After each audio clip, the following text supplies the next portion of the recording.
صدران مصطفیٰ نواز صاحب مجھے سر یہ بتائیں کہ کل اے پی سی ہونے جا رہی ہے اور آج ہی حکومت نے جو ہے وہ تالہ بندی کر دی اور کہہ رہے ہیں کہ آپ لوگ نہیں کر سکتے، کیا وجہ ہے کہ آل پارٹی کانفرنس سے کتنی خوفزدہ ہے حکومت؟ ظاہری بات ہے، غیر نمائندہ حکومت ہے، اس کے پاس عوام کا کوئی مینڈیٹ نہیں اور اسٹیبلشمنٹ کی بیساکھیوں پر کھڑی ہوئی حکومت ہے۔ کوئی ہلکی سی بھی اگر کہیں پر پولیٹیکل ڈسینٹ کی آواز آتی ہے تو اس حکومت کے پاؤں اتنے کچے ہیں کہ فوراً گھبرا جاتی ہے۔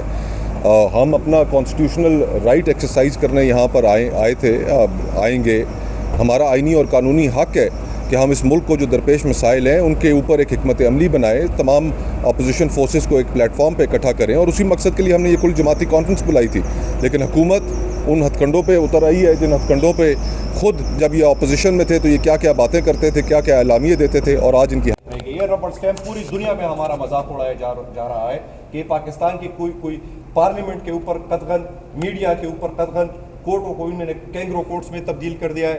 عوامی بشری حقوق کا یہ حال ہے کہ بلوچستان کے مائیں 13 دن سے اسلام آباد کی سڑکوں پہ بیٹھے، ان کا کوئی انتظامیہ کا اس حوالے سے کیا موقف ہے، کیا بتایا گیا؟ آپ لوگوں نے پرمیشن؟ انتظامیہ صرف دھمکیاں دیتی ہے، انتظامیہ بہروپیوں کی طرح ہوٹل انتظامیہ کی میں بات کروں، ہوٹل انتظامیہ سے ہماری کوئی لڑائی نہیں ہے، یہ ہمارے بھائی ہے، ٹھیک ہے۔ ہم ان کو کنونس بھی کر لیں گے، قائل بھی کر لیں گے۔ ہم کوئی یہاں پہ کوئی آ کے توڑ پھوڑ کرنے تو نہیں آیا ہے، کسی کو گالی دینے آئے ہیں، ہم اپنا آئینی حق استعمال کرنے آئے ہیں، تو انشاءاللہ وہ مصطفیٰ کھوکھر صاحب یہ بتائیے کہ آپ بھی اب گرفتاری کے لیے تیار ہیں، کیونکہ پہلے تو پی ٹی آئی تک کی معاملہ تھا، آپ سمجھتے ہیں کل آپ پہ بھی ہاتھ ڈالا جا سکتا ہے؟ اس راہ میں جو سب پہ گزرتی ہے وہ گزری، کبھی رسوا سرے بازار، کبھی تنہا پہ سے زندان، تو یہ تو اس کھیل کا حصہ ہے، کوئی مسئلہ نہیں ہے۔ اتنا خوف کس لیے آپ سمجھتے ہیں، کیا وجہ ہے؟ دیکھیں، حکومت کو خوف اس لیے ہے کہ انہیں پتہ ہے کہ وہ ایک غیر نمائندہ حکومت ہے اور اسٹیبلشمنٹ کی بیساکھیوں کے سہارے کھڑے ہیں۔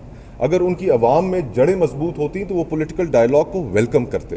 وہ لوگوں کے اکٹھے ہونے سے سیاسی حکومتیں اور سیاسی جماعتیں نہیں ڈرا کرتی، یہ کیونکہ ان کے اندر رانا ثناء اللہ صاحب بار بار ٹی وی پہ آ کے کہتے ہیں کہ ہونا چاہیے، قومی ڈائیلاگ ہونا چاہیے، اپوزیشن اگر اجتماع کرے تو ان کو یہ حق حاصل ہے۔ یہ رانا ثناء اللہ آن ریکارڈ ٹی وی میں کئی دفعہ کہہ چکے ہیں۔ تو آج ہم حکومت کے اندر بیٹھے ہوئے ان لوگوں کی ضمیر کے اوپر بھی دستک دے رہے ہیں۔ بنیادی بات یہ ہے کہ کل کا دن بھی آنا ہے، یہ نہیں ہے کہ آج یہ صرف تحریک تحفظ یعنی پاکستان اور پاکستان تحریک انصاف تو 2 سال سے یہ چیزیں سہ رہی ہیں، لیکن کل یہ لوگ بھی کبھی اپوزیشن میں بیٹھیں گے، پھر کیا بات کریں گے؟ کس وہ کہتے ہیں نا کہ کعبے کس منہ سے جاؤ گے غالب، شرم مگر تم کو نہیں آتی۔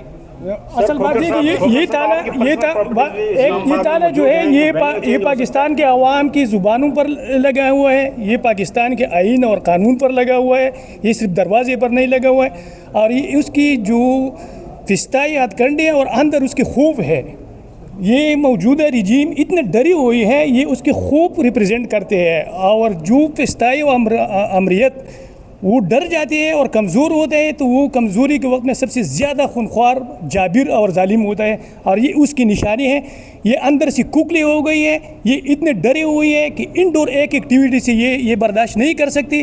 یہ کہ اس کی نہ کوئی لیجیٹمیسی ہے، نہ اس کی کوئی جواز ہے اس رجیم کے، اور یہ اس کے ایکسپریشن ہے اس کے خوف کے، اس کے ڈر کے، اور اس کی ناجائز ہونے کے۔ اے پی سی ہر صورت ہوگا، اگر سڑک پر ہمیں بیٹھ کر کرنا پڑے ہوگا، ہر صورت میں۔ یہ ہمارے آئینی اور قانونی حق ہے۔ یہ رجیم جو ہے اس نے آئین کو نہ صرف پامال کیا ہے بلکہ ابھی اس کو دفن کرنے کی کوشش کر رہے ہیں، اور یہ اس ملک پر آخری کاری ضرب ہوگا، اس ریاست پر۔ موجودہ دور میں دستور کے بغیر ریاست کی تصور نہیں ہے، اس نے ریاست کو ایک باج کٹب بنایا ہوا ہے، اور یہ اس ریاست کی تباہی کی آغاز ہوگا۔ سر آپ کے پرسنل پراپرٹیز بھی ہیں اسلام آباد